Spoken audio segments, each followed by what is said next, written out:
5, root of 5, P minus 6, C root of 5. And our solution. P square minus 4 AC.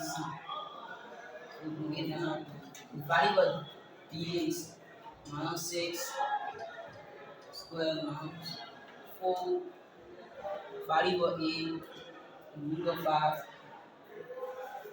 variable C root of 5. And this will be minus 6 square. Okay, equal to 36 minus when you fold down the root of 5 times the root of 5 is the root of 25. And you know 25 the pivot square.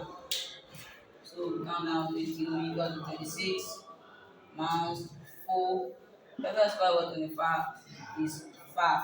So 25 down.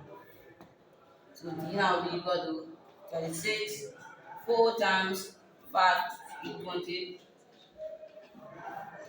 So D will be equal to 36 minus 20 will be 16. Please, job the group will be 2 real root.